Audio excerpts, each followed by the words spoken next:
Steven Gerrard seems concerned that England players who are young and exciting are not fully embracing the fact that they should get the crap kicked out of them. And I just want to let Steven Gerrard know if he's missing his playing days, I'm happy to put on the boots and kick the crap out of him. This is the Arsenal Vision Post-Match Podcast. My name is Elliot Smith, the Black Man, Twitter, Yankee Gunner. Look, what you probably don't know behind the scenes is that, I don't script these intros. You probably figured that out pretty quick. But so, right before I hit record, I'm like, what should be the topic of this intro? And, usually I bang them out pretty quick. Sometimes they're good, sometimes they're bad. This one, I got there in the end, but I feel I went a long way to get there. The moral of the story is Steven Gerrard feels that Bukayo Saka should embrace the fact that he should have to get the crap kicked out of him because Steven Gerrard has pins in his hip. And until Bukayo Saka has pins in his ankle and his hip, Steven Gerrard will not be happy. I think he's just missing his playing days. And all of us should line up, put on boots, and kick the crap out of him so we can get that feeling, that nostalgic feeling back. But you know what feeling is back? The good feeling. The Mikel Arteta's Red Army feeling. The away fans chanting his name feeling. The Arsenal win again feeling. And the feeling that once again we may be at the top table of European football. That once again St. Tottenham may visit us. Maybe a little soon for that. But you know what? We got 2 weeks to celebrate another win.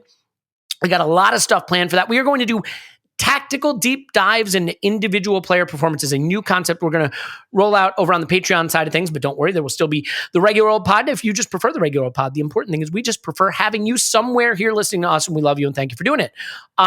We will get into Celebration Police. Who polices the Celebration Police is the question. Where do they get their badges? Badges? We don't need no stinking badges.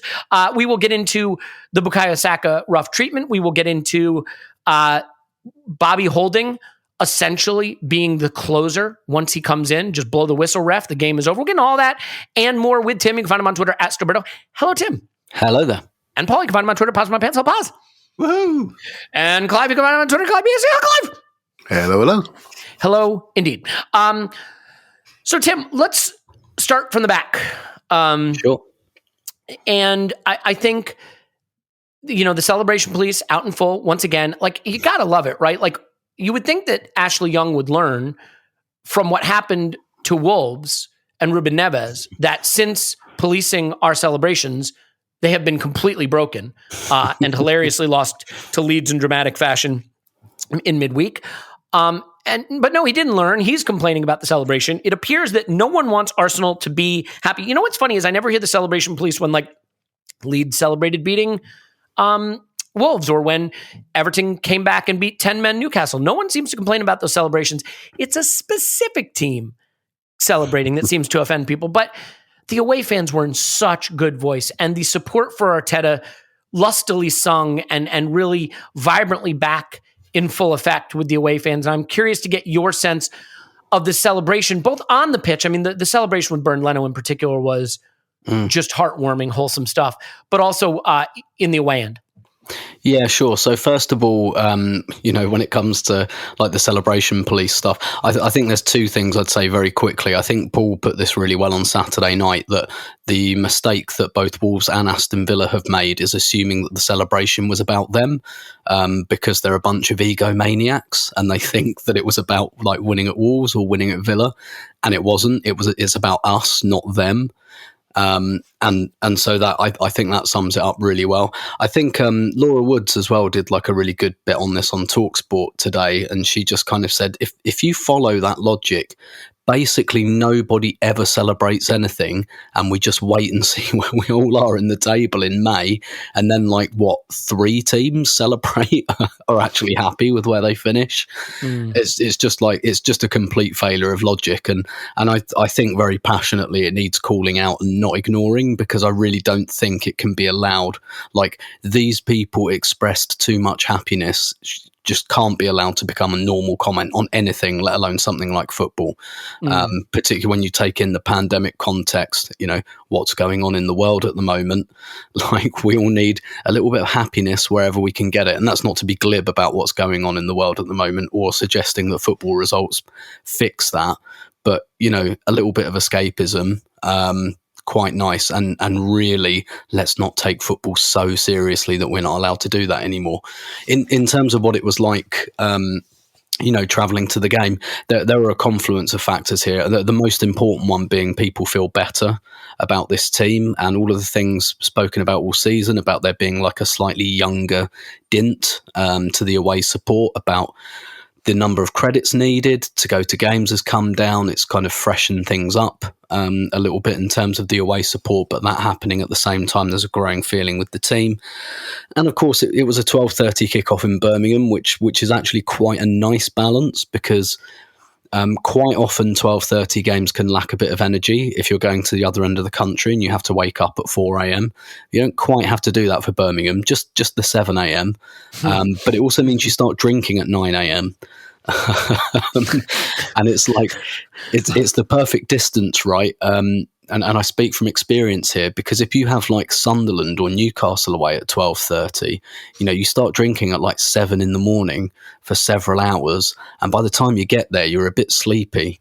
Whereas Birmingham is like an hour and a half on the train, and it's just the perfect time and the perfect distance for the alcohol to stay there, and work quite well by the time the kickoff comes. And I think you could see that. And yeah, I wrote a piece a couple of weeks ago just kind of speculating on, the fans feel so much better about the team. They're responding to the players. Like at what point does the manager, and said non-judgmentally, because I haven't championed the manager absolutely outrightly for his whole time here, but at what point does that start to focus on the manager a bit? And it was interesting that we saw that on Saturday. And that's why I filmed the chant after the final whistle, the one about Arteta. And I don't often do that, but it felt like a special moment, and it felt like one that I wanted to share in social media terms, which again, I don't usually do at away matches. But I guess to put a bit of context around the celebrations as well, one of the things, and this will give you an insight into how Villa were thinking about this game, Villa won the toss and they decided to turn the teams around.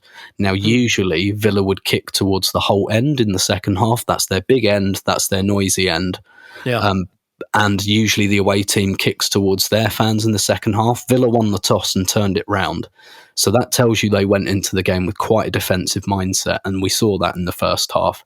And when that happened, me and my mate were like, oh no, we've been denied. Like, if Arsenal get a late winner, we've been denied like stoppage time scenes. And go back and look at any game at Villa Park where the away team scores late, and you will see, bodies piled up on the pitch. Because the front row is pretty close to the pitch from the away end of Villa Park, and we're like, oh no, we've been denied potential, hashtag scenes here. But two things happened. First of all, we got the goal at our end anyway in the first half. But really, the reason that the celebrations were as they were at the final whistle is because it just so happened we were defending a free kick with the last act of the game, which means every single player was in the penalty area. So they're all within 10 yards of each other. And then, you have that kind of heart-stopping adrenaline moment where you have to defend the free kick. Then the final whistle goes. Like, if the ball had just been faded out from a goal kick and the final whistle had gone there, you wouldn't have seen that. It's just that all the players were together. They had this supercharged moment in stoppage time where they had to defend a free kick, and it just so happened to be directly in front of the away fans. So they didn't have to go anywhere. Usually they'd kind of drift over, applaud, there'd be some singing, but you had this like intense moment where everyone's on top of each other, both fans and players at the end. And it was nice. It was a very like adrenaline releasing moment, and it was just really nice to share that moment with the players and the manager at the end, because Arteta came over as he usually does, and I think fair enough, he soaked it up, and deservedly so. Absolutely, yeah, it's well deserved. And like it again, not to go full culture discussion, but like seeing the team celebrate with Leno and what it meant to him and what it meant to them for him, and then Ramsdale celebrating with Leno.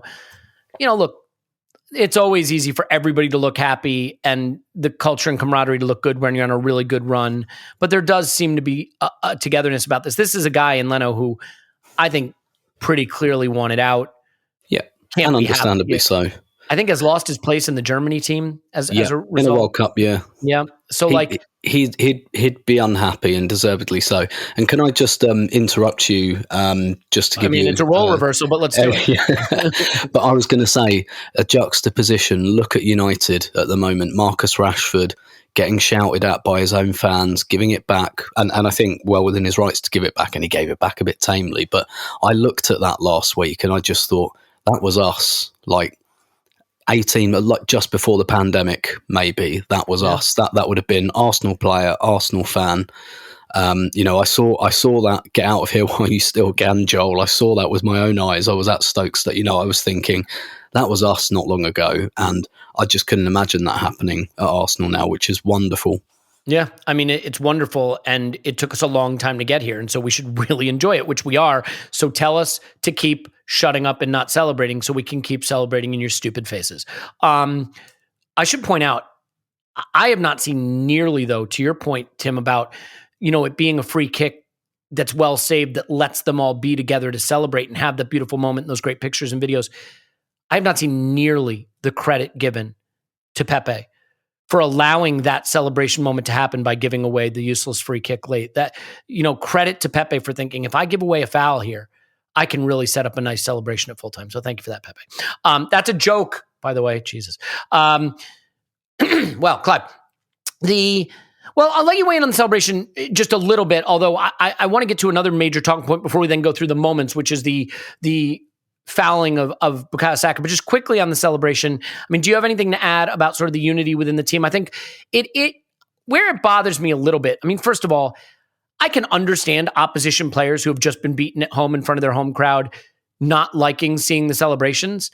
What I think is distasteful is how it's sort of selective about who can celebrate and who can't. But I think the reality of these celebrations is that you have a young team trying to achieve something that maybe wasn't expected for them to achieve at this point in their cycle. They know how important it is, and they feel very bonded together. And so I don't have a problem with it. But do you think that in this celebration and in this camaraderie, we're sort of seeing something in this group that like Tim said, that's just very, very different from where we were a few seasons ago?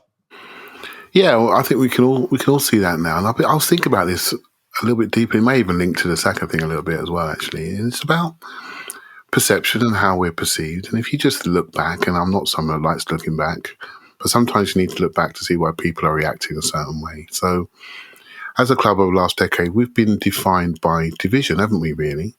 We've been defined by a strong manager and people being on one side or the other. And that division has, in the fan base and fan TV has really defined who we are. So people have enjoyed that division. They've enjoyed our fall.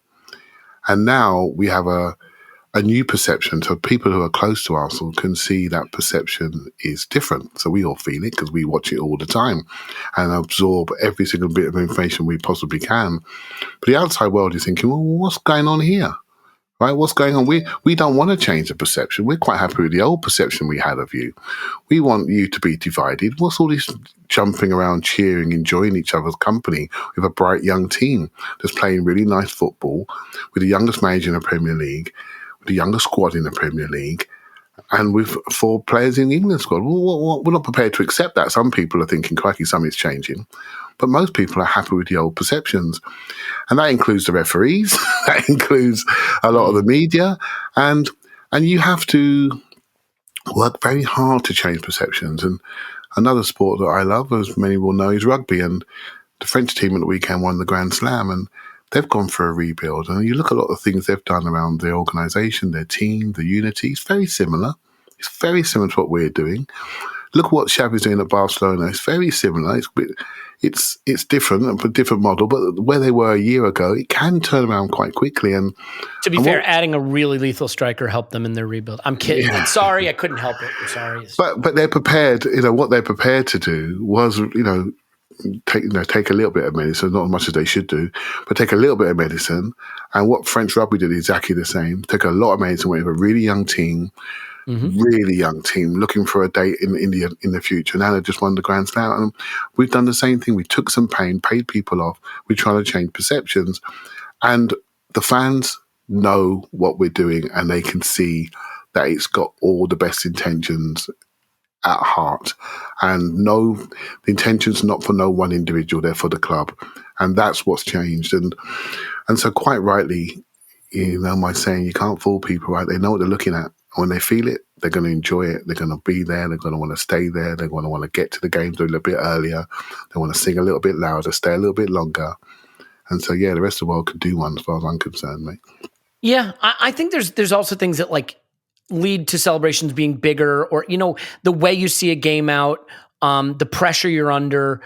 As Tim said, the final moment, I do think, like, if you're getting some rough treatment, like I thought the challenges were flying in this game from Villa. And for a lot of the first half in particular, they seemed more interested in nipping at ankles and going into challenges aggressively than they did, playing any football. And I thought it was important that we start brightly, because I knew we were going to fade, and we did start really, really brightly. But Paul, like, this whole business of, I think what Gerrard said, like, it's really unfortunate. I think if he had a chance to think about it, he'd realize how hypocritical it is, and I don't know why I'm giving him that credit. But, like, first of all, obviously Arsenal fans on the internet, undefeated, bringing the receipts showing that Gerrard had said, that Rangers players need protection from the referees.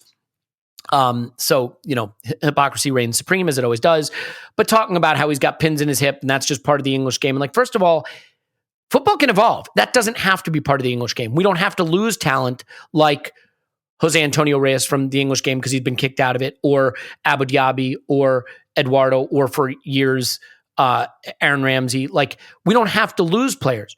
We can actually improve. We can actually protect them. And Bukayo Saka, like, deserves that protection. The thing I think is interesting is, right, there's this outrage for Saka just not wanting to get kicked. Where's the outrage for Son literally acting like he's been shot from a sniper bullet because a ball touched his ankle during a stoppage of play? Where's the outrage for Sadio Mane diving in our box in midweek, or Kane making a back for people to fall over and over and over again? Like, the idea, I remember Andrew Arspog used to always get outraged, like, when Cesc Fabregas spit at someone, like, and the media was like, spitting is the worst thing you can do, literally like a week after our player had an ankle broken. And I just feel like there's more outrage over the wrong stuff, like a player complaining about nearly having his ankle broken. He has every right to want to protect himself and protect his career. I don't know that I think that Saka is targeting, that anyone's trying to hurt him. But when you're young and you're that skillful, players don't like it, and they're going to want to leave a little on you. I'm curious how you think of the treatment Saka's getting in this sort of furore over him daring to defend himself against some of that, or not even just defend himself, just ask referees to clean it up. Paul.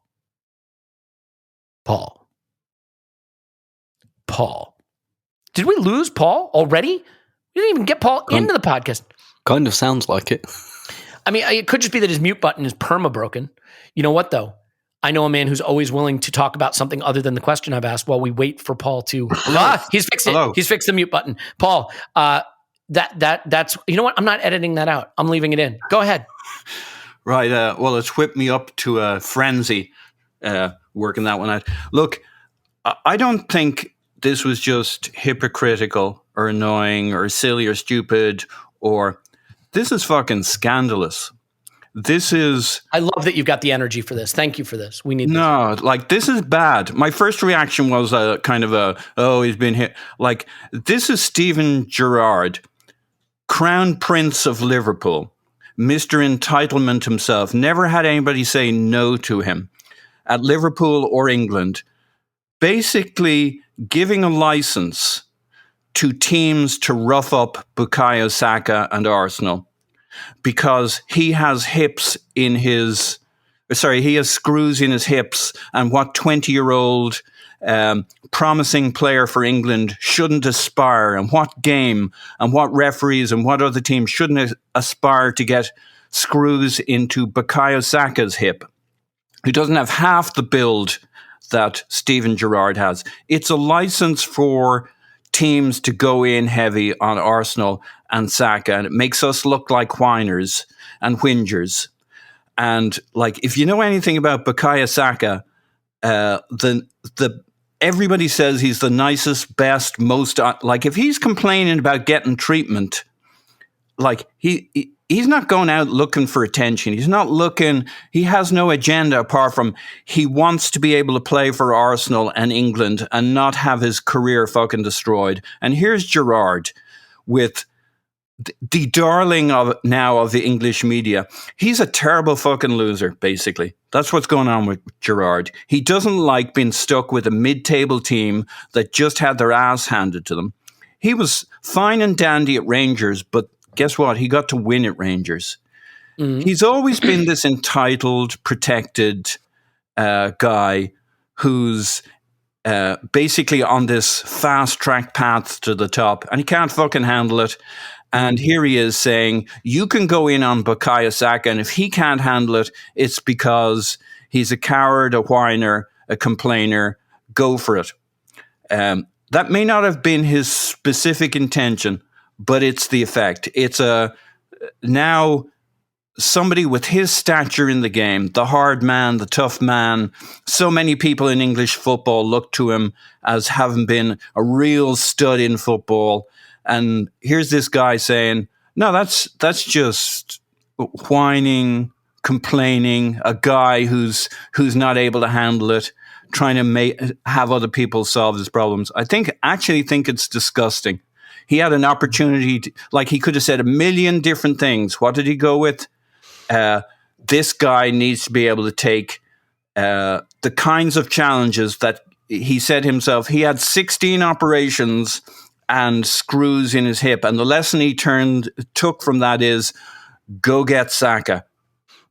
Yeah. I think it's disgusting. Yeah. Can I ask you a question though? Does this bother you at all? A little. I can tell. No, I agree with you. I think what I would say, Paul, is that there's something to be said for consistency of approach. And I do think that, if I can disagree with someone, but if there's consistency, I could say well, maybe I'm just out of step with it. But I don't see any consistency in the way people react to bad fouls or players being targeted or diving or play acting. And the thing that's so weird to me is with Saka being clearly a future star for England and being a kid who doesn't play act and doesn't play things up and gets on and gets up with it, it just seems so bizarre to me to target him for rough treatment and then target him for a negative reaction when he's being treated roughly. And the Villa fans, oh, by the way, Tim, you were there, you can probably vouch for this. They were furious with him for daring to be upset. What is it about some fans at some of these grounds? It reminds me of Stoke being mad at a player for having been injured by their player. What is that? There's probably a deeper conversation here that I'm not qualified to have about Bukayo Saka and what if his name was not Bukayo Saka and was, I don't know, John Hill or something. Harry Kane. Yeah, indeed. No, I think get it. And by the way, there's a deep, complicated, and probably quite important conversation to be had around this, but it's also difficult because you don't want to cast too many aspersions on too many individuals. But I guess ask Raheem Sterling a similar question. I think there's probably a conversation to be had around that. But like I say, I'm certainly not qualified to have it. Yeah, I think that's fair. Look, you're right to say you don't want to cast aspersions, right? Because there's enough tribalism in football that it can just be for a large portion of these supporters or coaches or whoever it is that they just hate the Arsenal guy, but there is almost certainly another layer to that plays a role. I think I'd like to move on from this. I think clearly these were the big talking points in the media after the game, the fouling issue and the celebration issue, obviously, because we always love to talk about the stuff that is probably least relevant. I do want to just praise Saka, though. I thought the little conversation he had with Andy Madley, I think his name is Andy, not that I care so much, walking in the locker room at halftime, didn't make a big fuss about it, didn't make a big fuss at the time particularly, but made his point. The kid is maturing. He's trying to protect himself. He's trying to use his status in the game and his growing status generally to get the outcome he needs that's best for him and the team. I just thought it was well handled by him, and I think everyone else can just screw off. So let's go back to the beginning a little bit. And Clive, Tim, I'll stay with you for a second. That didn't seem to be much of a contribution. Sure. No offense to your contribution whatsoever.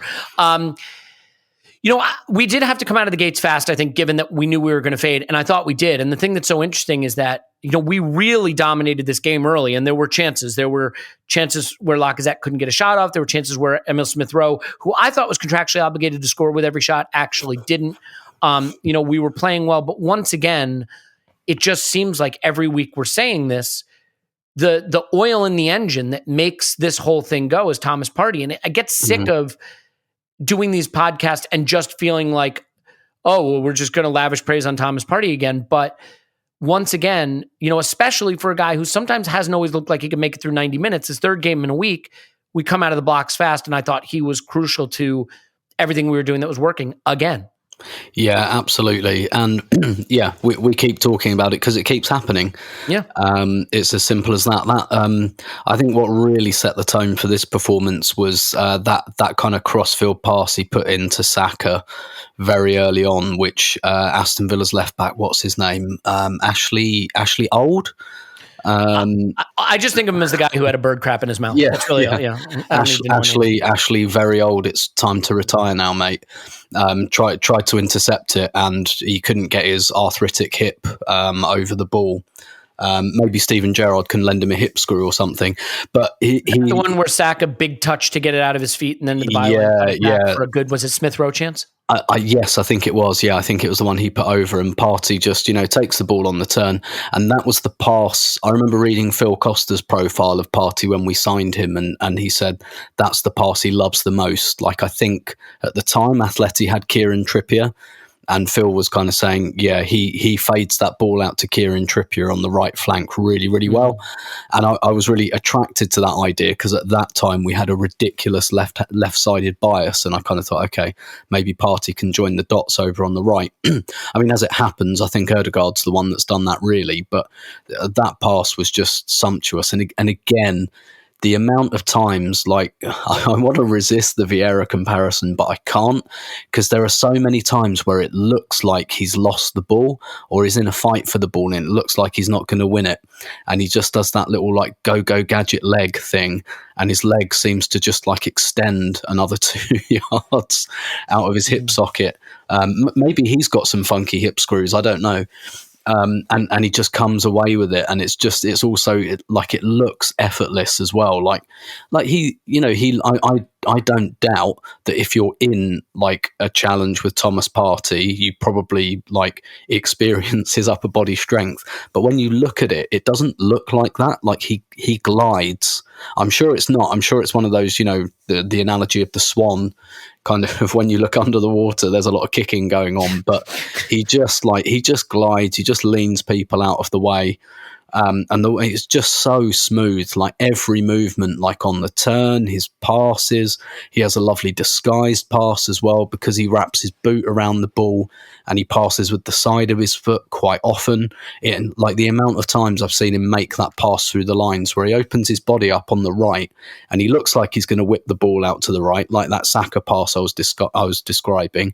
And then at the last second, he just turns his ankle a little bit and just zips it off over to the left between the lines, and it's just absolutely imperious. And he was, I mean, I think maybe in the first half Saka was our best player just because he was our most dangerous player, but obviously I think he got kicked out of the game a bit over the course of the 90 minutes, because there were two sides to this game and there were two sides to this performance, and that was dominating them certainly in the first half, maybe the first 60 minutes, and then there was the kind of the last 20 to 30 minutes where, increasingly you have to defend. And on both sides of that, Thomas Partey was outstanding, and it's just a joy to watch him at the moment. And this is why I think I was a little bit hard on him last season and maybe earlier this season, because like I just had a feeling this player was there. I didn't really watch much of him at Atleti, so I don't know. But I kind of thought, come on, like there's got to be more to this guy. And there was a lot of there was a lot of context around that with injuries and stuff like that, and arriving very late in the deadline and all of that, and some adjustment. And so I never I don't think I ever wrote him off in like perpetuity. But I was thinking, I see like once every 5 games, I see something from this guy. And at the moment, we're seeing it in every game. Yeah, I agree. And I don't have much to say about it beyond that, because I do think that we get to the point where it gets redundant. But given how good he was, I didn't want to. Yeah, I didn't want to miss his contribution. Given that there are other moments that we can get to that I think are bigger in this game. And one of the things, Clive, we'll get to more important stuff, but real quick, one of the things that ties into the discussion of referees and harsh fouls and all that stuff that I don't want to miss. I have not been Granit Xhaka's biggest defender. I think it is fair to say, Clive. At times, I may have even gently criticized Granit Xhaka. I thought this was a good Xhaka game, and I thought he managed the game well, especially being on a yellow card. But the thing about being on the yellow card is I don't understand how he was on a yellow card. And we are perpetually talking about how games are refereed this season. And I hate it. I don't want to do it. I don't like engaging in it. By the way, Mike Dean retiring, so we can all raise a glass to that, certainly. But Granit Xhaka gets a yellow card, I guess, for totting up. And the referee points, you fouled him there, you fouled him there, you fouled him there, this is your yellow card. The only problem was it was his first foul. How does this keep happening? Like, I have to admit, while I think Granit Xhaka at times can do some brainless stuff, the guy is just refereed differently. I don't get it. It's back to perception again, isn't it? I mean, I watched something called Ref Watch on Sky this morning, and Dermot Gallagher said Granit Xhaka had it coming. I mean, I think just to be fair, he did step on the pitch. Yeah, and that is literally it. So referees obviously have certain players in their eye line, and the moment they step out of line, they say, I've got to put you back into line. And so the temperature gauge is different for some players than for others, and we know this, right? But let's just admit it, shall we? Rather than say, invent things in our minds, let's just admit that certain players are profiled differently than others. And that includes the Sakas and the Sterlings and the Xhakas. And there are some players that can do literally anything, and they've got to commit murder or really to get themselves into trouble with a referee. And as soon as they do, someone says, well, they're not that sort of player. I was looking at some of the tackles that we've seen. I don't like to keep going back on this because it doesn't really change anything. The only way you change something is by being a good football team. Honestly, that's the only way. You block it out and say, let's just focus on being good. I've had my rants about the referees. I still feel the City game was robbed from us with the referee decision. You can look at, I know Xhaka made a dumb challenge at Man City away. It was a dumb challenge. He never actually connects with anything. He gets a straight red. And you could say, well, you know what, a bit dumb. It was Granit Xhaka, so I expect it. Are we falling for it as well? There's been tackles that we've seen subsequently where they have made contact, just got yellows, etc. So it's a perception thing, I'm afraid, and we have to work hard to change it. That perception has been ingrained for many years when it comes to Arsenal discipline and how they're perceived.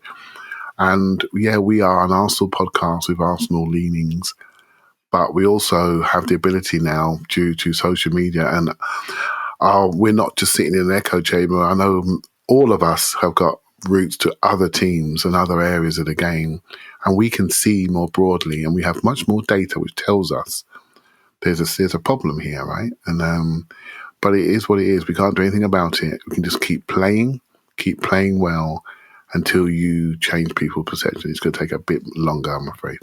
Yeah, enough of that. Let's continue on with the good stuff. And the one thing I think every team needs, Clive, when you play in 3 games in a week and you may not have your absolute A game and you're, at a tricky place to go away, you do need a player who maybe drags you through it a little bit. And I'm not sure we've always had that in recent seasons. And Bukayo Saka is becoming that guy.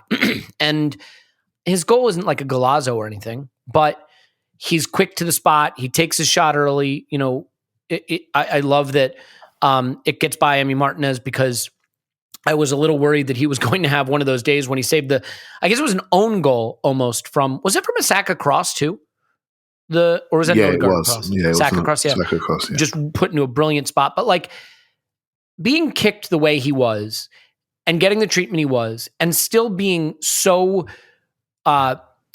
present and so dominant in the game and then getting the goal, he really has risen to the occasion, not just to improve his game, but to be the guy who takes the responsibility. I mean, there was a time not so long ago where I think Saka was looking to be more facilitator than goal scorer. He's now tied for our lead goal scorer with Smith Rowe.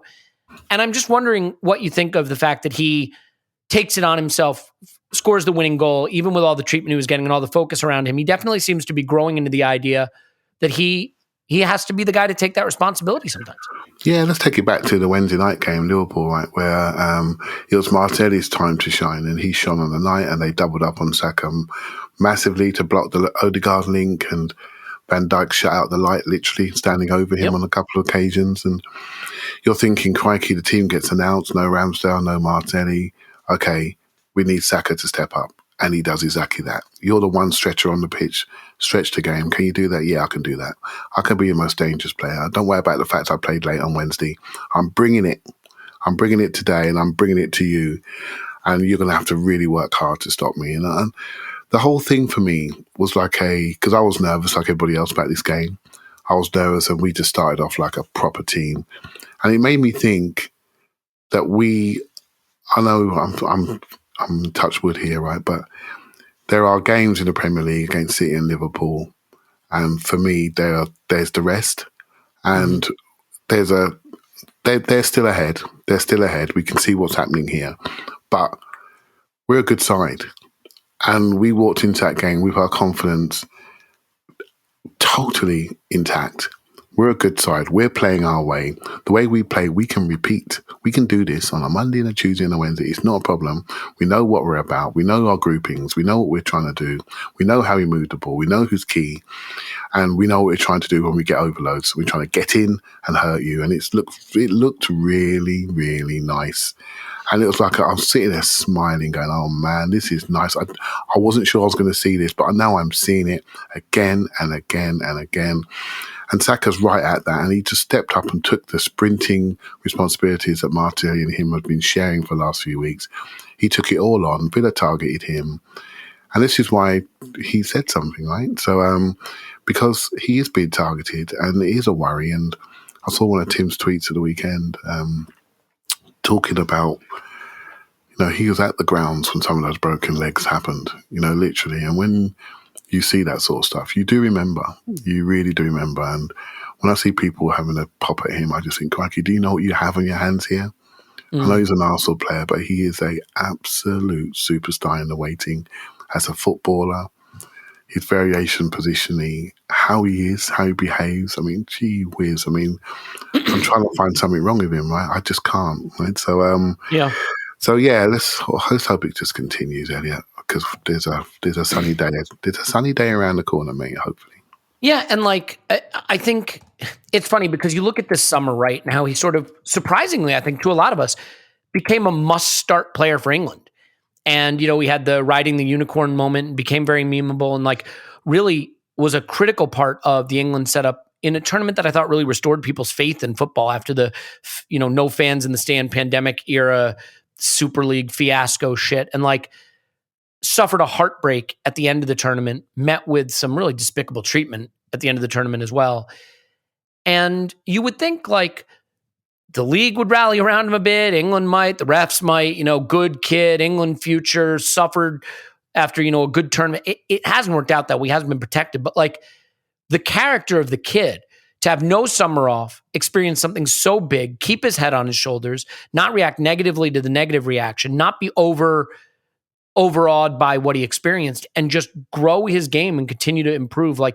I don't think you can say enough, because there's obviously multiple aspects to a young superstar becoming a full-on superstar. And we look at Jack Wilshere, who I think had all the qualities. But the hype around him in the England team and the kicking that he got in midfield and, maybe the focus and professionalism, it's hard to say on that kind of stuff. The way his body was able to hold up, it didn't happen. And with Saka, it just looks like, and it's too soon to say, but sure looks like he's there, and he's going to get there if he isn't there already. I want to get on to Smith Rowe starting, and especially because I think Smith Rowe playing led to us playing a little bit differently, and I think that's worth analyzing. But, I think if we're honest, and we always try to be honest on this podcast. I like to think that that's, a big part of what we do, that, this time of year when every game matters and every little fine margin makes the difference, maybe it's that little bit faster you run, that little bit quicker you get to the ball, that little bit, of distance you gain, because you don't have the drag of extra hair holding you back. That could be the difference between top four and not top four. And in your life, maybe it's not top four, but whatever goal you're striving for, maybe it is properly shaving your privates that's going to get you there. Have you thought about that? Have you sat down and said, I'm facing some headwinds in my life, literal or figurative? What do you do about headwinds? Think about a swimmer. What do? They wear the cap, or they shave their body. Everybody who I know who is a high performer has their body shaved. That's all I'm going to say. And if you want to be a high performer, this is the time. Look, spring has sprung. The best tools for spring cleaning in your pants come from Manscaped. Trust me, your confidence will be blooming like the flowers this upcoming spring when you clear out the winter bush and join the 4 million men who trust Manscaped. I don't think it's just men, by the way. I'm not gonna allow that. The 4 million humans. Use code ArsenalVision to get 20% off and free shipping at manscaped.com, the global leader in men's below-the-waist grooming, and forever change the grooming game with their amazing Performance Package 4.0. Clive was just saying it's time for him to get a Performance Package delivery. I need to get that for him. What is the Performance Package 4.0? The Lawnmower 4.0, the finest purpose-built trimmer, the Weed Whacker for ear and nose hair, the Crop Preserver deodorant, the Crop Reviver toner, the Performance Boxer Briefs. I do have the Boxer Briefs, and they are excellent. Good for exercise. They got the right containment, and a travel bag to hold all your goodies. The now, I don't always read the copy directly from Manscaped, but in this instance, I think I have to. The Lawnmower 4.0 trimmer is it says here, Pube Assassin. If you had Pube Assassin on your bingo card, you can cross it off. That is waterproof and equipped with an LED light, so you bet it's a major key to the new shower routine. It's an elite trimmer. You got skin-safe technology with those ceramic blades, reduce nicks and snags and cuts. You have the toners, the deodorant and moisturizer. It's all there. Get it all. Smell and feel good this spring. Achieve more. If you purchase now, you get 2 free gifts. You get the boxers and the Shed travel bag free when you order the Performance Package 4.0. Go 20% off and free worldwide shipping at manscaped.com, promo code ArsenalVision. 20% off and free worldwide shipping, manscaped.com, promo code ArsenalVision. Do it now. And once you're done, once you're set for high performance, then you need all the talent around you, and you know how you get the talent around you. Buy now. You do it with Indeed, the hiring partner where you can attract, interview, and hire all in one place. Indeed is the only job site where you're guaranteed to find quality applicants that meet your must-have requirements, or else what happens? What happens if you don't find them? You don't pay. Instead of spending hours on multiple job sites, hoping to find candidates with the right skills, you need one powerful hiring partner that can help you do it all. Indeed partners with you every step of the way. Find great talent with time-saving tools like Instant Match, assessments, and virtual interviews. So you don't have to get together. You just do it virtually, like we live these days with Instant Match. As soon as you sponsor a post, you get a short list of quality candidates with resumes that match your must-have requirements. Plus, you only pay for quality applications that meet your must-have requirements. I love that. Indeed, 4 times more hires than all other job sites combined, according to Talent Nest. Start hiring right now with a $75 sponsored job credit. To upgrade your job post at Indeed.com/Blue Wire. Offer valid through March 31st. Go to Indeed.com/Blue Wire to claim your $75 job credit before March 31st. Indeed.com/Blue Wire. Terms and conditions apply. Need to hire. You need Indeed, Clive. Is that enough of that? Indeed.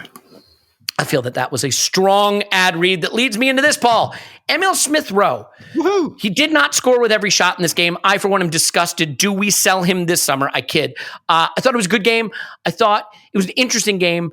And I thought it was a different kind of game because we didn't see him positioned quite the way we saw Gabriel Martinelli positioned. He wasn't out on the touchline. He wasn't necessarily always running in behind. He played as more of an interior. And I think Clive's been saying he's an interior for a while. He didn't play the 8 per se. But I also thought Xhaka was a little deeper with Smith Rowe's inclusion. And we saw more of a return to Xhaka being very involved in the passing game and build-up, and Smith Rowe getting a little closer to the box. I'm curious if you think that's just a style thing or by design. Could be the same. Look, I thought Smith Rowe wasn't good in this game, as you said. I thought he was great. We had maybe, I counted through, we had like 6 really good attacking movements in the first half. He was involved in 5 of them. The best move of the game, I think, was the one where we swing it across our back line. Gabriel pops it up to Tierney, to Smith Rowe, who does that thing Cesc Fabregas commented on Twitter the other day about they don't let you do pass and run anymore. Smith Rowe is Mr. Pass and Run. He does this. As he's passing it, he bursts into a sprint inside, to your point, flicks it to Xhaka, who does a back heel flick. It's catching on. Quick feet from Xhaka. Gosh. Smith Rowe picks it up, swings it to the far side of the pitch to Saka. Him and Odegaard do a little jiggery pokery. Saka runs in behind. Odegaard finds him. Tremendous understanding between those guys. They're getting smarter and cleverer. And Saka does that cut back, and then Smith Rowe comes charging in. And I'm almost certain he's going to put it in the back of the net. It's the one where he comes flying through the air, and it's just not quite right for him. I think it comes off his knee. It's a beautiful move. And like it all happens because Smith Rowe opens them up like a can opener. I thought he was really good in this. I thought his combo play with Xhaka and Tierney. I mean, he's dropped in here. He hasn't played for a little while, at least not serious minutes. But there's a real understanding between those guys on that side because they've done this quite a lot before.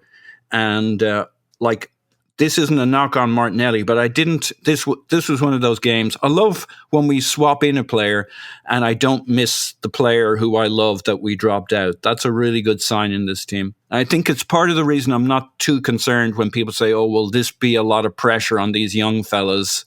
This run in, they've never been like all this focus on them." One of the things with Smith Rowe and Martinelli is they're competing. They're not looking at what the outside world is saying. They're looking to get the next start. And that takes a whole load of that external pressure off you. It's good internal cooperation and competition at the same time that keeps them fresh. I thought he did a really important game for us. And this was a very balanced. It wasn't one of these where Saka was brilliant. Odegaard was great. Partey was great. He has a tendency to feed the right side more than the left because Xhaka's on his left. And so the whole right side was doing their thing. Cedric was, for the most part, really good swinging in crosses. In fact, that's where Saka's goal comes from, off a free kick. He runs to the byline and swings in another good cross. So the right-hand side functioning really well. The left-hand side was really good and effective in a way that maybe we haven't seen with Martinelli over there, and that's not a knock on Martinelli in the slightest, but maybe the chemistry between those players over there hasn't got to the level that we see with Smith Rowe, Xhaka, and Tierney. We've seen Tierney and Smith Rowe have great games together, including a North London derby where they absolutely took those fuckers apart surgically. This was a really good performance, and when you think he hasn't been, he's been mostly out for a little while, speaks well to the fact that he can step in, Martinelli can step in, and I think what's happening now is and part of the reason there's a sense that something's really going on here and that other teams are a bit pissy about us is because something's really going on here, and we're now starting to intimidate teams and grounds that we're going to because they look at it and they say, oh, these guys are unbeaten in 11 apart from City and Liverpool, and we're not City and Liverpool. They're coming to grounds like ours. Like, we were tired and we turned it on from the get-go, and that was the guys I've just mentioned. Smith Rowe was a big part of that. We didn't miss a step. We came, we started, we gave them a hard time, we got our goal, we put it up to them, on to the next guys, and that's intimidating for the Villas of this world.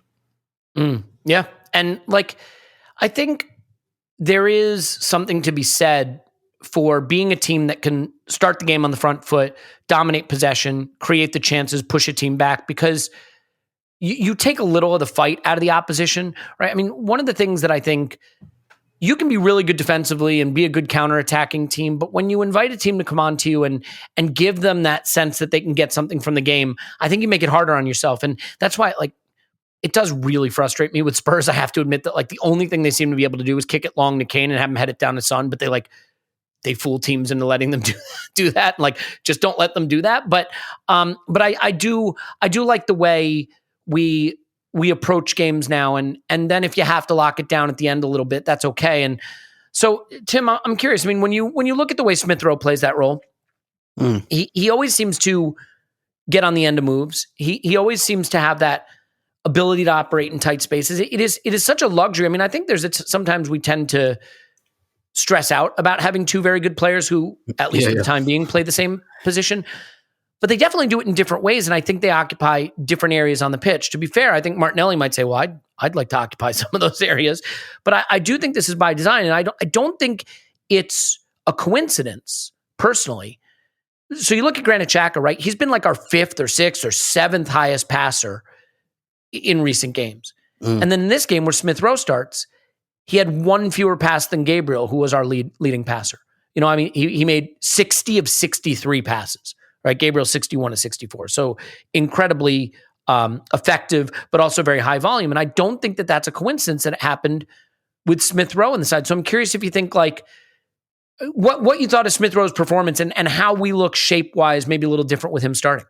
Yeah, that's the really interesting thing about this Smith Rowe Martinelli conundrum. Like you say, very nice conundrum to have, is that they do play the role so differently. So Smith Rowe's more of a connective player, likes to come back towards the ball, make combinations, and then burst in behind. And he's so good at that. And it's such a difficult thing to defend against when someone can go short and go in behind. I mean, not to get on the guy's case too much, but like we've got a striker, right, who can come short really well, but he can't go in behind. And it actually puts us under pressure because it doesn't take teams long to work out that actually we can leave quite a high defensive line because he's not going to run into the space like Smith Rowe does. That's one of the levels Saka really added to his game, I think, this season and last season. That kind of, I can do both. I can come to the ball and I can beat you, or I'll run in behind you. And then you look at like Pepe, for example. He's another one. He comes short to the ball. He never, ever runs in behind. It's always short to the ball. And it just makes his game too variable. So I think you can see with like the two guys that like Arteta didn't buy or like really bring into the team, that's the issue. They're both quite predictable, really, even if they're good at what they actually do. The thing is that's interesting me about this Smith Rowe Martinelli competition, though, is both of them are adding things to their game. I don't know whether it's directly in response to the competition, but like Martinelli, I think he's really come on in terms of beating a fullback, going on the outside, doing some of those wingery things. And where Smith Rowe come on, I mean, he led us for shots in this game again, puts up 0.8 XG. Unfortunately for him, he's been running hot on his XG this year, and much like the rhythm, eventually the XG will get you. And he's perhaps like experiencing. Well, the rhythm is going to get you, as you said. Yeah, exactly. So he's probably just at the wrong time. That's probably evening itself out now. But, you know, leaving the game with 0.8 XG from 3 shots, that's good. That means they're 3 good shots as well. Like he's not just punting it from 30 yards for the sake of it. So Smith Rowe is developing shots on goal, and that's kind of Martinelli's thing. And Martinelli is developing, you know, taking on fullbacks and getting to the byline and things like that. And I wouldn't necessarily say that that's necessarily Smith Rowe's thing, but it's more of a, like, it's another addition to his game. So what you haven't got that you might have had these players been competing 18 months ago, you'd just say straight up, right, you can either have like the goal scorer or the creator, but now they're kind of coming towards each other a little bit, and they're both doing a little bit of the other side of the game. And that's just one of the exciting things about having like young attackers in the team, because you can see the layers they're adding, and you can see the layers there are still there to add. And while Smith Rowe and Martinelli are competing, I can only see that like being good for Arsenal and being good for both of them as well to fight. And not only that, just thinking about like the actual player's future. Sometimes when a young player's really good, as we probably saw with someone like Fabregas, they can get maybe a bit too big for the team. Or, and when I say too big for the team, I don't necessarily mean tactically. I mean kind of, you know, Fabregas must have thinking, okay, this has been my team for a few years now. I kind of want to go to Barcelona and start again and like have that challenge again. Whereas if you're not quite getting in the team, or you've got real competition for your place, it's kind of more difficult psychologically to go, right, okay, I need the next step up now. Because it's kind of like, well, you haven't proved yourself here yet, son. So actually, I kind of think that could work in our favour as well. Like you can't, it'd be very difficult, I think, for you to kind of go, yeah, I've done everything I can here, when you've got a guy who's probably just as good as you competing for your place. And, you know, long may that continue, because I think that's great for Arsenal. Hey, Tim, can I add on that quickly? One of the things I always thought about Cesc, and he talked about it, is a kind of a burnout. So, yeah, he got too big for the team, but it was also all on him. You know, Van Persie talked about it a little bit. I know. But like, it was all on them. And they were, on the one hand, growing too big for the team, but it was all on them and they felt it on their shoulders, and we weren't at the level and the aspirations they wanted or the outside world wanted. And so it's kind of both sides. Ironically, there's a downside and there's a downside to it. They get a bit too big for their boots because it's all about them, but it's all on them and it wears them down, and they say, fuck it. I want the trophies that come with the plaudits and the pressure. And the nice thing about, to your point, this competition between the two of them is it keeps them humble, keeps them working hard, and it means it's not all about Martinelli. It's not all about Smith Rowe. There are options. They're both good. They're both effective, and they're in effect keeping each other humble. Yeah. Clive, I don't want to shut you out of this. Can you come in and give me your thoughts? Yeah. Well, actually, it's funny how we talk about competition between those two players, and my overriding feeling of this game is they shouldn't be a competition. They should both be on the pitch. And because when your centre forward has made 7 of 10 passes, I'm thinking, hold on a minute, we're over-indexing stuff here, and those two players are too good. And if we need to find extremities in this squad, which we haven't tapped into yet. We've got 10 games to go, and they're serious games of football. And we can't have people there on intangibles alone. We got people there contributing, really contributing. Smith Rowe is ready to contribute. Martinelli is ready to make a step up. Saka's making a step up. Odegaard's making a step up.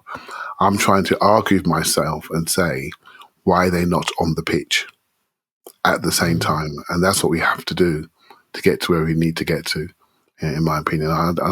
Styles are styles. If we want to get to the squad depth that we need, which we need to have 3 or 4 players like this, more of real high quality, and so we're not bringing on Eddie and Nketiah, etc. We're bringing on different styles of players, so those styles can mesh.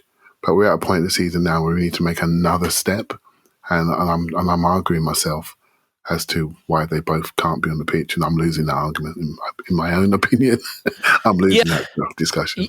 Yeah, and I mean, like, the other thing is, Clive, that there is something to be said about patience. Like, I do, like, let's say you're Mikel Arteta, Clive, and you're like, I think there's another level up we can go still. One of them is buy a striker, fine. We can't do that right now. But let's say you think one of them is getting Martinelli and Smith Rowe both on the pitch at the same time, and whoever that's at the expense of, take your pick, whatever.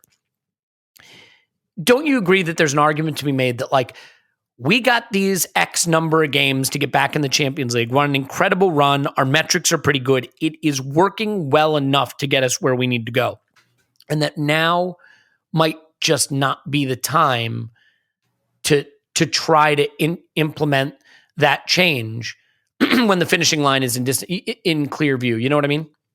Yeah, I totally get it, but my view is slightly different. I think you have to always evolve the team all the time. Can I find more juice in this orange? Can I squeeze a bit more out? I mustn't be afraid. I must be able to recognise when someone's leggy. Look, decision wasn't to be made this weekend because we had an illness in the squad, but I walked away from this game thinking it's coming. This moment is coming when they need to be on the pitch. They are manly enough in the challenge. They can protect the ball. They can retain the ball. They can move the ball. They're of one brain. It's coming. It really is coming soon. So it's just a matter of when. And maybe it's going to be forced upon us at some point. I don't know. But we'll see. I think there's too much talent in those 4 to have one of them sitting. That's where I'm fast coming to that opinion. And by the way, guys, you'll all agree with me soon when we're 1-0 down or we lose the game. Trust me, you'll all be there. I've been there for ages. I agree. This was something I definitely wanted to talk about as well. Like, in that second half, one of the things I think that's slightly bothering me is that we're hanging on to 1-0s away from home, and like we did at Wolves, like we did at Villa, and those games should have been over. And one of the reasons they weren't over is because after 70 minutes, the opposition realised that there's no threat in behind from Lacazette. And I am getting annoyed with him, to be honest, because because like I totally understand the conversation around, well, he is what he is, he's 30, he's not going to change, he's going at the end of the season, but I'm sorry, he's still our player and we still get to tell him what the fuck to do. And at some point you have to go towards the penalty area, son. Like, you have to make a near post run. Would it kill you for like you have like do all the stuff you do, like outside the area, in the centre circle, behind Thomas Partey, whatever. Like, I'm not saying that stuff was without value, but there are times when we are breaking on these teams and he's on the edge of his own area, and it's like, no, you've got to do the other side as well. And I kind of agree with Clive. Like, I do think we're at the stage where maybe he should lose his place because of that, because you have to have threat in behind. Otherwise, teams will step on you. And if Villa had got a point out of this, it would have been scandalous, because we should have been out of sight, not just because we dominated the first half, but the opportunities were there on the counter-attack. But the reason I think they look like they're there on the counter-attack is because teams know they can step on like that. They know there's no running behind, and that kind of has to stop. And I would at least like to see, and I know we couldn't do it on Saturday, but maybe instead of the Nketiah substitution, maybe that's when we put Martinelli up front, at least for now. Like, last 20 minutes, like, hook Lacazette, Martinelli up front, let's have something on the counter. And I wouldn't be surprised if we did see that. You know what, Tim? Paul, you can come back. It's not, and I agree with everything you said, right? But it's not even just the running in behind. We need that threat. But when you have good combination play in the interior, those runners in behind make those gambles a bit more. And, and then we get what you need. But also that player can then, on occasion, say, you know what, I'm spinning, I'm going, and he's not so obsessed with coming to the ball. Now, I know we play a diamond, we squeeze the Partey Lacazette link depending on the temperature of the game, and we squeeze that flatter, and our wide tips of the diamond come in depending on where we are in the game, and we compact the central areas, and we expand when we have good possession. We go from there. My feeling is we are not offering enough dexterity in that central position. We're not enough ingenuity to move the ball around the corner to Saka and Martinelli. We're just not offering enough there. And we're okay at the moment. We're okay. But the way my brain is wired, my brain is always wired to evolve the team regardless. You've got to be looking at the next level. You've got to be looking at the next thing. You've got to get to the problem before it arrives. Don't wait and say, oh, well, we're okay and we need to keep going because we're doing okay. No. You move the team on quickly so you can create a new phase for people to observe and analyse. This isn't discrediting the fact that we've won 5 games out of 6. Is that right? We won Wolves home and away, which I would have killed for. I didn't predict.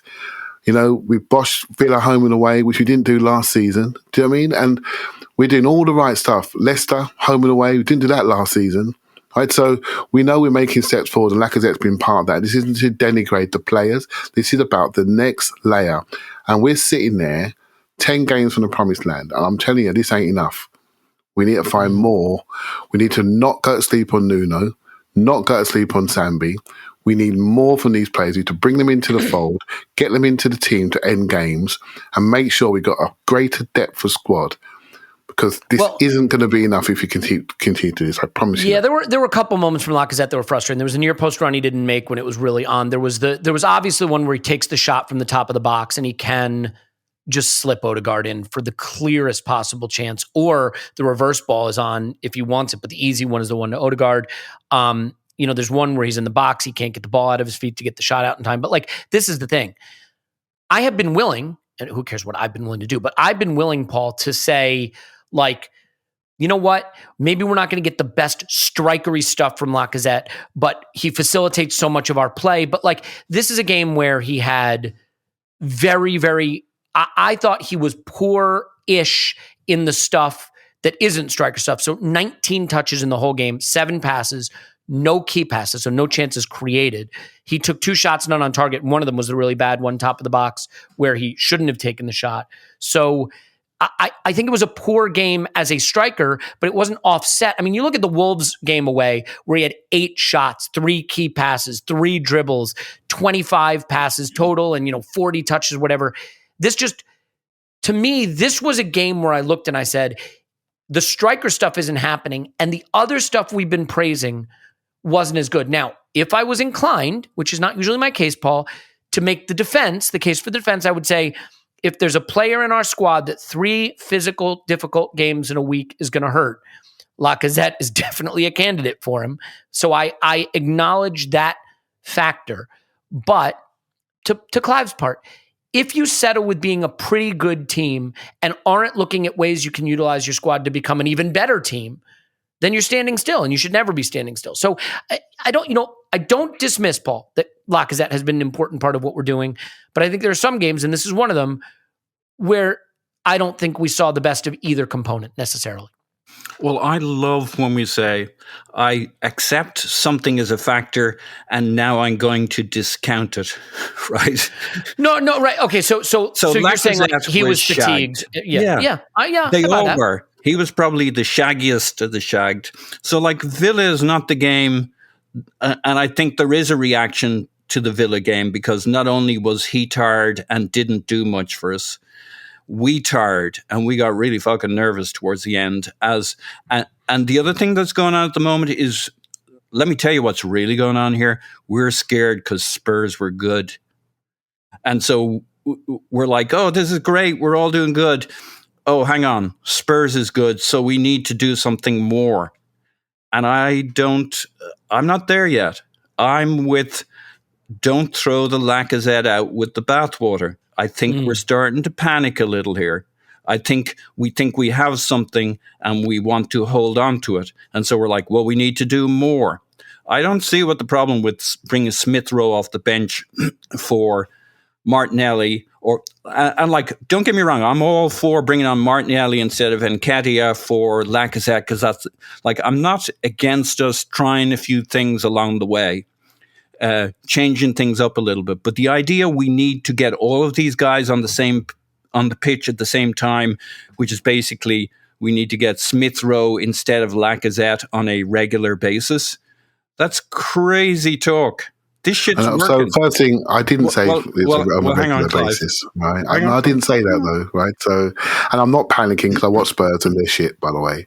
Yeah, they just kick the ball long. All you got to do is just don't cross the ball so they can break, and then to keep your intricacy passes around them, and they are dead on their feet. So Spurs not that good. I'm not stressed by them. I'm looking at how we can be better. You know, can we end the game differently than Eddie? Maybe put Nuno on and end the game with wide protection and bring one of those wide players inside. Can we do different things to make more players hotter and available for us? Because we will need them. Yeah, there's some cold players on our bench. That. Like, there's absolutely nothing to stop us freshening things up in different ways at the end of the game. But like, there's been a lot of stuff about how, like, back to the Lacazette problem. And I don't think it's a problem. I do think 3 games in a row, especially like that Liverpool game, it wasn't just any 3 games, right?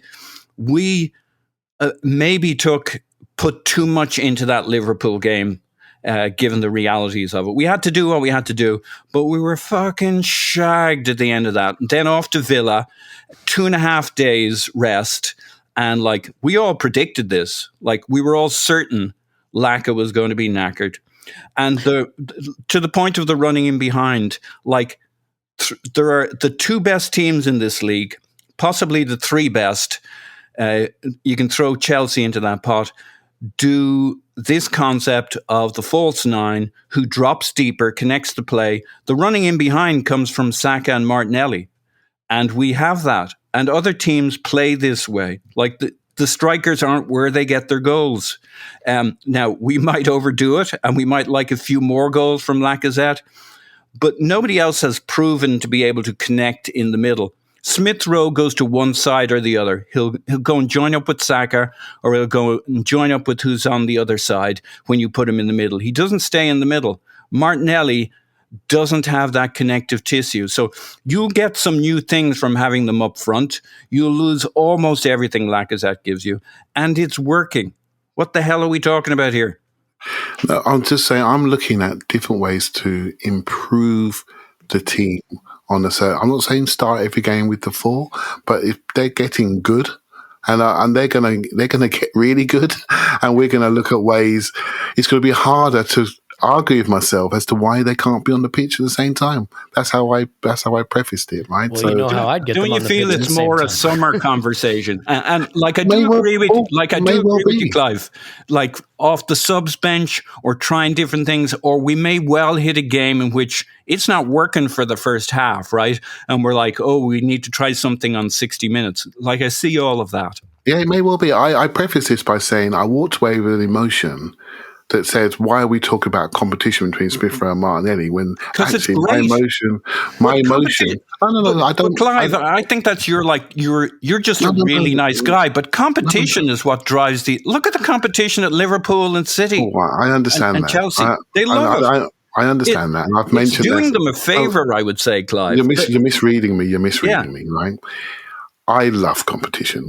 I said we need to add 3 or 4 more like them. Do you see what I mean? It's not about that.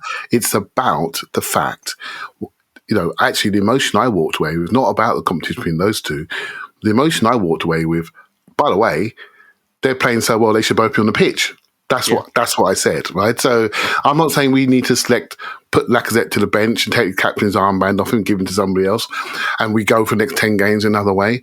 They are making a case to start. They are both making a case to start. And when a player plays that well, you have to think, shit, have I got the right players on the pitch? Do I need to change something?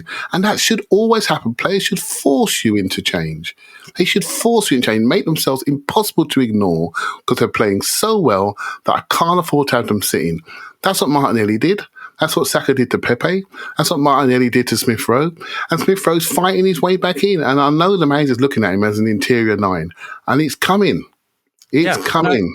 And like Clive, I agree with all of that. I would also point out that part of the reason they look so good is because they're competing to get on the pitch, which is all great, right? Yeah, it's just the nature of it. We agree with that. We agree. I would say this though, and I think we can leave it. Well, Tim, I'll certainly let you jump in here if you have a strong feeling. But I think that Emil Smith Rowe, Gabriel Martinelli, Bukayo Saka, Martin Odegaard are all better players doing better things for us than Alexander Lacazette. I think Alexander Lacazette is doing the best he can in providing an important role. I think when the time is to change it, maybe the summer. You can absolutely talk me into that. If it needs to be changed, you can't talk me out of it. It has to be changed eventually. I think this is a solution that is working for now, but is not the apex of where we can get to, Tim. Yeah, and this often happens, right? When you're in a good run at the end of the season, you'll stick with things and you'll do things because they work. And then, we've seen it loads of times before with Arsenal. I use this example a lot, but I remember when United pinched the league off us in 2003, they started playing Solskjaer on the right wing, and they just kept doing it because it worked. And they didn't do it again after the end of that season. The summer happened. I don't think Solskjaer ever played there again, but he played the last 10 games in that position, and they were just like, okay, we're winning. Let's just keep doing this. A bit like that time we had Ramsey on the right. Do you remember we did that? I think 8 games in a row, and maybe won 7 of them. And it was clear that Wenger never wanted to do that in the long term, but it was just it was April, it was working. Ramsey didn't like won it. the cup final, didn't like it. Yes, exactly. Yeah, 2015. Yeah. It was Coquelin, Cazorla, Ramsey on the right. Clear that he didn't want to, maybe he should have, but clear that nobody really wanted that I loved him long there, term. by the But way. It worked for a little while, and then it never happened again, basically, after that. So that does happen sometimes. Clive, finish up on this because I think we should give flowers to the defenders as well. Yeah, I just want to say on this discussion, I want to see it happen, but I want to see it happen when we're 2-0 up against Brighton. Do you know what I mean? I want to see us try things. We have to stretch out the squad. We have to find more. I don't want to think, oh shit, we're 1-0 down in a big game, and now we're reaching for something. Do you see what I mean? We're reaching for a solution that isn't there. I want us to try things when we're in charge of a game, hopefully in the near future. And we can say, okay, let's have a look at this let's have a look at a false 9 situation with Smith Rowe in there. Let's have a look. Can we squeeze any more out? We don't win any of these 5 games without Lacazette. Trust me, I've been watching them too, right? So I know what's happening here, right? But we have to find more, and we have to be thinking that way all of the time. Continuous improvement. What can we do? How can we wring this out? How can we find more for more people? That has to be your thinking when you're a coach, and I'm sure they're thinking that way. And I can't think any other way than looking at how we can improve the group that we already have. Yeah, I mean, the funny thing is, like, one of the really interesting sort of comparisons you could look at from midweek is Gabriel Martinelli gets to the byline and plays the ball through the corridor of uncertainty, and our center forward doesn't get to the near post. He's kind of marked behind a defender, and we don't get the tap in. And 20 minutes later, a similar style false nine-ish center forward makes the run to the near post and taps one in. It's just there's little layers to it, but like as we leave this topic, I think the thing I will say is game state matters too. Like the problem with trying things when you're up or when you're down is that like the only time you get a real read on whether something works is if you try it from the start. And a great example of that are the subs, because like Tim, Nicola Pepe, I think, made a pretty clear case for not being the guy to bring in when you're protecting a lead versus like when we were chasing the game against Wolves. Before we get to the defenders, Tim, I do just want to touch on the substitutions. Like being a sub is hard because the temperature of the game is very specific, and sometimes you just don't get connected to it in the right way. And I thought Nketiah and Pepe just stunk the place out. They were just terrible. And it gives me no joy to say it. You almost have to laugh. The foul Pepe gives away at the end of the game, like it just seems to summarize, was a microcosm of the whole appearance. It didn't work. And I don't know if it's that the temperature was up and the fouls were flying in, the rest of the team was tired and they couldn't connect with them, or they weren't able to get their energy right. It reminded me a little of an Nketiah sub appearance when we were defending the lead against Wolves with 10 men, and it didn't feel like he had the same energy that the team did to defend it. I'm curious how you look at those sub appearances, just as anomaly or as a sign that we may have to go without these guys. How do you react to that appearance? Because I don't think anyone could debate that it was pretty dreadful. Yeah. I think a lot of it's to do with game state, to be honest, in both scenarios where the game state had already been set, that we'd moved into a situation where we were more focused on defending the lead than adding to it. And again, sorry, I can't get away from the fact that a lot of that's dictated by who our striker is, because Paul's right, the wide guys are the ones that run in, but when you're going a little bit backwards and you have to be a little bit more compact, like your centre forward does need to lead that a little bit, and that's what I mean with Lacazette. I know the type of player he is, but like we do, like we employ him, we do have the right to ask him to do other things and not just the things he's good at and likes doing. Like that's the job. So I think on both occasions what happened was basically the game state was kind of set. And I mean, with Pepe, you kind of think that game state might suit him a little bit. Yeah, game gets stretched a little and he can run in behind. Yeah. And I was actually, I was thinking, this is a good sub. Like clearly Saka's been kicked out of the game here. And he's not been quite right since then. And, he needs some minutes off anyway. And you should be able to bring on like someone like Pepe and think, okay, he can do a job for 25 minutes. And the problem with Pepe is that I'm not even sure there's any kind of sense in trying to rationalise it. I think he just is flighty like that, a bit like my favourite inconsistent player, Diaby, who just looked like either a world beater or completely useless, depending on what day of the week it was. And it was very difficult to find any justification for either. I do just kind of think that's who Pepe is. And I feel more, I don't know if concerned is the word, because I guess concerned about his performance than Nketiah's, because he comes on first. And by the time Nketiah comes on, it really is just like run the channels and, make it difficult for them to clear the ball. Like there was never any sense that he was going to get a chance or try to score a goal. It was just like you're on for nuisance value. The one that drove me nuts is when Mings was like losing the ball and we would have had like a 3-on-0 late and he like clumsily fouled him when it wasn't necessary. Just like basic shit, And sometimes when you're not playing as well, it's just difficult to pick up that. That's the thing about having a fairly settled 11. It giveth and it taketh away. It means, for most of this game, you can see that team knows each other inside out and it's got those automatisms, but that means that there are guys sitting on the bench who don't have that, and it's very, very difficult to come into it. The bit actually where I got annoyed with Nketiah in the stadium, I think, I can't remember if he was offside or he'd committed a foul or something, and we were in stoppage time and he was down near the corner flag and he had the ball at his feet.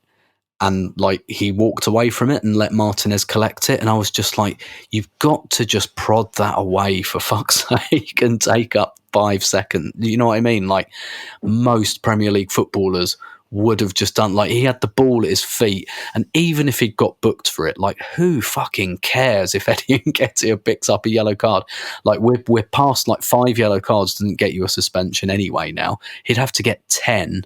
Like just take the yellow, or just that little bit of gamesmanship to slow Martinez down and like slow the game down. And he just walks away from the ball, lets Martinez collect it and boot it 80 yards up the pitch, and you're just like, for Christ's sake, man! Like this is Tim, I was simple watching stuff. the Clasico with Madrid and Barca yesterday evening, and they brought on this Nico guy who went around and in the space of 3 minutes kicked 3 guys and got a yellow card. And I want some of that. Come on, exactly. Kick some people. Yeah, exactly. The old like Gilles Gramondi, Nelson Vivas sub. Because no one cares if Gilles Gramondi gets suspended. and yeah, it was just like if you're on for nuisance value, let's have some nuisance value. So yeah, I was disappointed, more so in Pepe than in Nketiah, I think. But Nketiah really is like a player who's going anyway. Yeah, and let's face it, right? Like, the Pepe's got to be the kind of player that must drive a coach absolutely crazy, because the things he's capable of doing, like winning you the Wolves game or getting you back into the Wolves game, versus the things he's capable of doing, like stinking the place out and not knowing which you're going to get. Absolutely awful. Tim's got to go, but we got to give flowers to defenders. So Tim's on Twitter. Roberto, thanks, Tim. My pleasure as always. Okay, Clive, look, the fact of the matter is that I want to end on a positive, and I don't think you can get any more positive than the performance of our defenders. And I mean, I think all of them, from Cedric and Tierney to White and Gabriel to Holding coming in. The internet does its best when something is memeable, and the memes that are coming from Holding coming on and making the 3-5-2 gesture and basically saying, like, once he comes on, that's the end of the game, blow the whistle, ref. Like, he really has developed this closer role when we go into that shift. And I have to admit, right, I was the kind of guy who a couple seasons ago, when we decided to bring on an extra defender to defend a lead late, I was furious because I was like, this is inviting pressure and we're going to throw it away. And the reason, Clive, is because I didn't trust the professionalism and competence of the defenders to defend. But now we have guys that really revel in the defending. I mean, Ben White, we thought of always a carrier, as a passer. Tierney's an overlapper. Cedric's an offensive kind of player. But like, these guys have shown a willingness, especially that phenomenal center back pairing, to be defenders. And White is winning aerial duels suddenly, and Gabriel is cleaning everything up and striding out and leading the team in passing. And I just don't think we can end this podcast without praising that group. Including Tierney, who I've been a little critical of, but I think defensively has been really solid, and Holding, who's become this interesting sort of closer role to come on and clean things up. Yeah, I think one thing is, we're all desperate to finish in top 4 now. Expectations are raised, so we're now desperate to finish there, and we're all nervous and excited, etc., etc.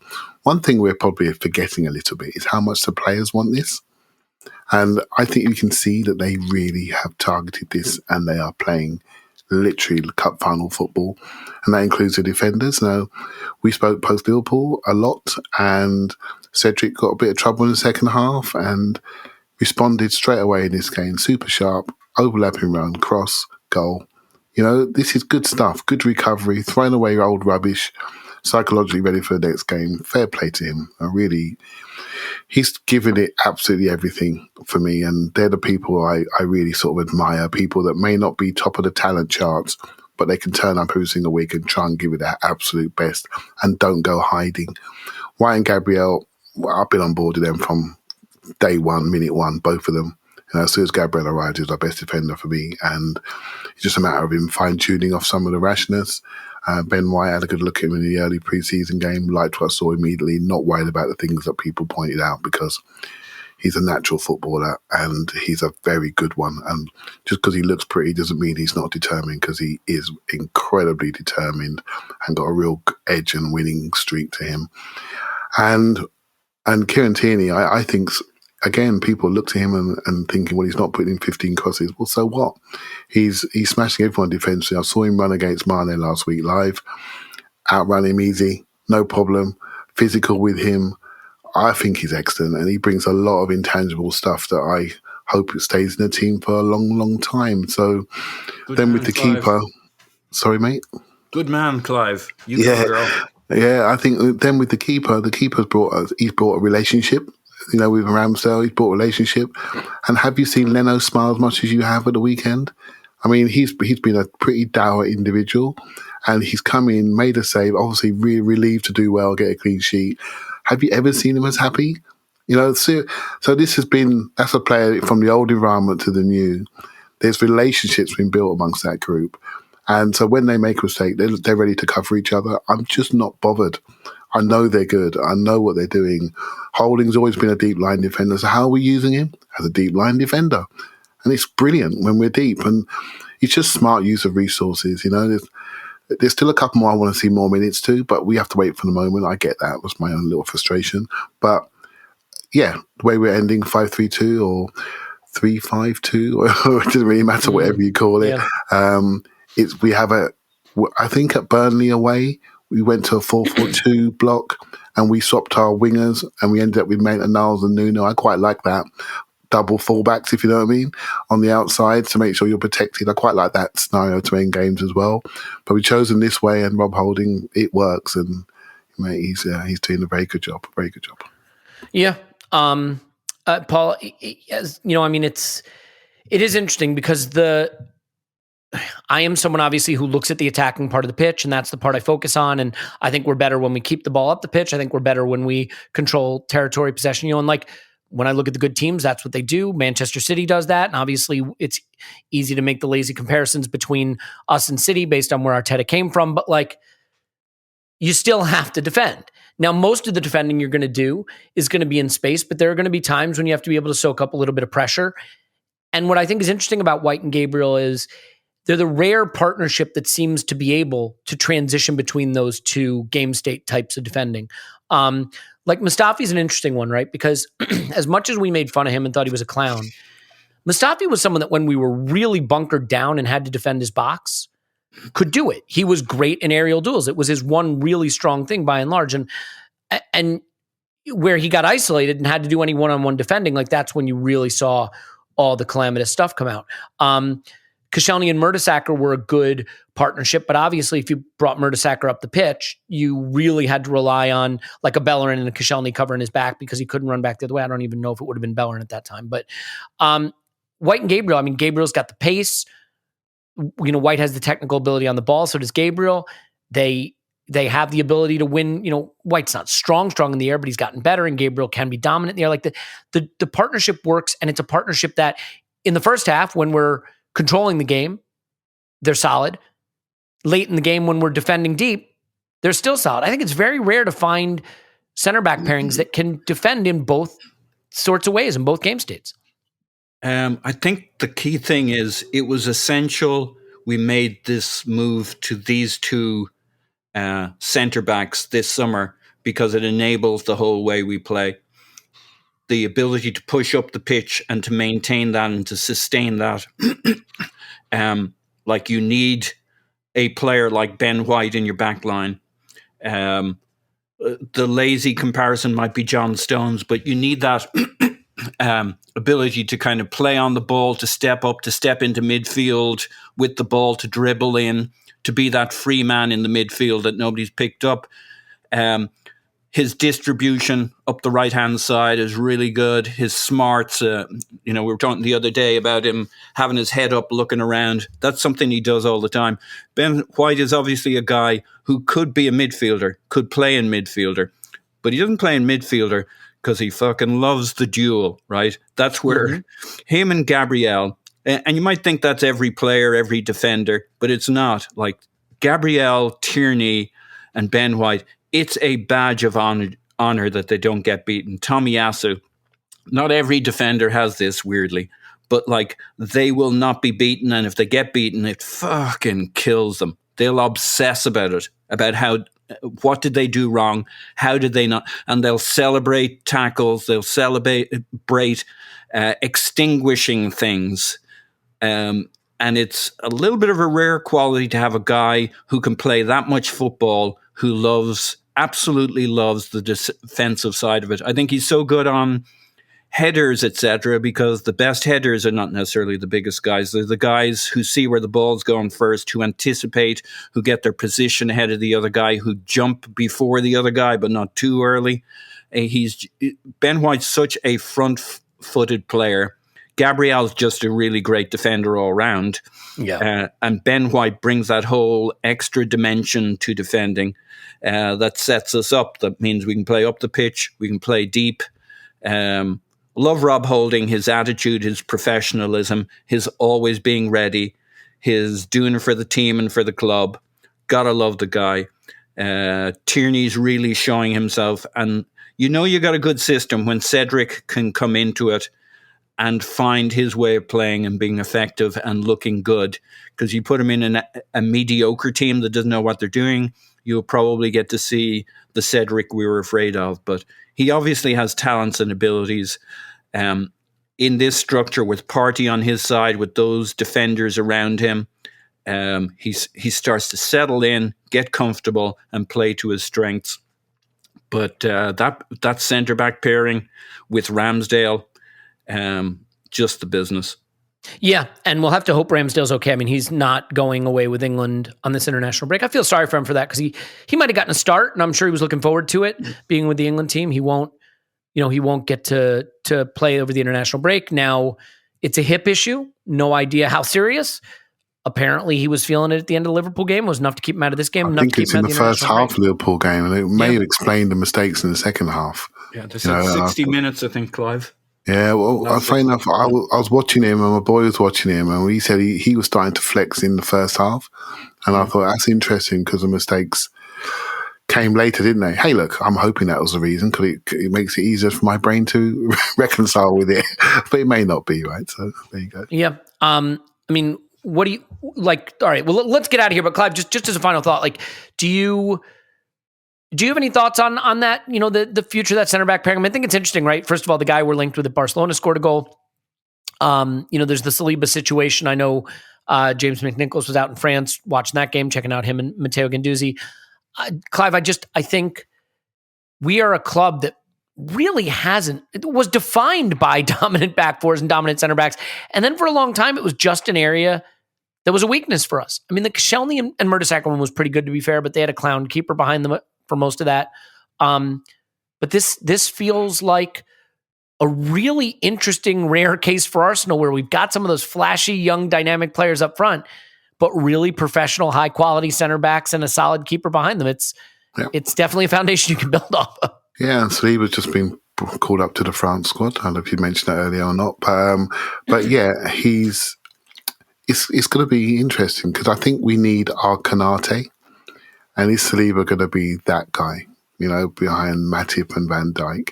Is he prepared to be that guy? Kanate is getting plenty of minutes. He's another giant French defender that's got a lot of potential. We have one that's very, very experienced for a 20-year-old.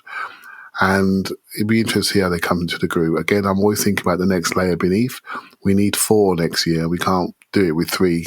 We can win in one competition, but not next year when we're going to be playing 55 games, hopefully, regardless what European competition is going to be in. So, I think it's great talent identification, and it's not just finding a player. We're actually finding players that mesh together now, and that's what's really good.